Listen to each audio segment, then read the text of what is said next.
बलात्कार प्रकरणात 2 महिन्यात फाशीची शिक्षा दिली, हा दावा खरा की खोटा? काय आहे ही बातमी पाहूया. नमस्कार, मी महेंद्र सिंग राजपूत. आपण पाहत आहात निर्भीड विचार न्यूज. राज्यात विधानसभेची निवडणूक तोंडावर आहे, त्यामुळे राज्याचे राजकीय वातावरण तापले असताना राज्यात घडणाऱ्या महिला आणि मुलींवरील अत्याचाराच्या घटनेत अचानक वाढ झाल्याने राजकीय पारा देखील तापला आहे. बदलापुरातील एका शाळेत चिमुकलीवर झालेल्या अत्याचाराच्या घटनेमुळे संपूर्ण राज्य ढवळून निघालं आहे.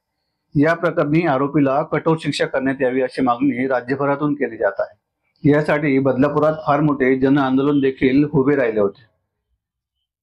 राज्यातील मुलींची आणि महिलांची सुरक्षा धोक्यात आहे. त्यांचे रक्षण करण्यात सरकार अपयशी ठरत आहे. सरकार एकीकडे लाडक्या बहिणींना लाभ देत आहे, मात्र दुसरीकडे महिला आणि मुलींवरील अत्याचारात वाढ होत आहे, असा आरोप सातत्याने सध्या विरोधक करत आहेत. असे असताना रत्नागिरी येथे लाडकी बहीण योजनेच्या कार्यक्रमात बोलत असताना मुख्यमंत्री एकनाथ शिंदे यांनी आम्ही 3-4 महिन्यांपूर्वी घडलेले एक बलात्काराचे प्रकरण जलद गती न्यायालयात चालवून 2च महिन्यात आरोपीला फाशीची शिक्षा दिली, असे वक्तव्य त्यांनी केले. पाहूया काय म्हणाले होते मुख्यमंत्री एकनाथ शिंदे.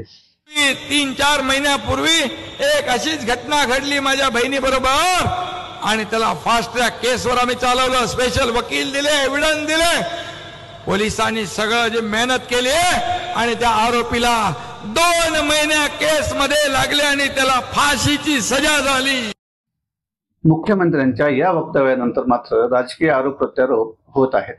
विरोधकांनी मोठ्या प्रमाणावर मुख्यमंत्र्यांच्या या दाव्याचा समाचार घेतला आहे. या वक्तव्यावरून विरोधकांनी मुख्यमंत्र्यांवर टीकेची झोळ उडवली आहे. याबाबत विरोधकांकडून शिवसेनेचे पक्षप्रमुख उद्धव ठाकरे, शिवसेनेचे नेते संजय राऊत तसेच विरोधी पक्षनेते विजय वडेट्टीवार यांनी हल्लाबोल केला आहे.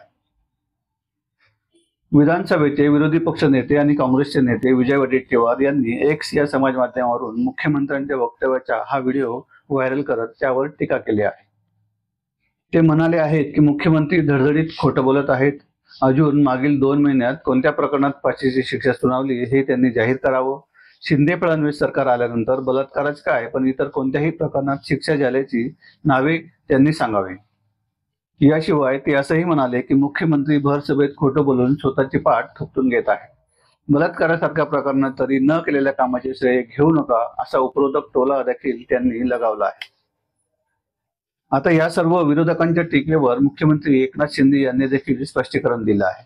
ते म्हणाले आहेत की मी जे बोलतो ते सत्य बोलतो. सदर घटना ही मावळ तालुक्यातील कोथरुणे गावातील असून या घटनेतील आरोपीवर फास्ट ट्रॅक न्यायालयात खटला चालवून पुणे न्यायालयाने त्यांना फाशीची शिक्षा सुनावली आहे, असा खुलासा त्यांनी केला आहे.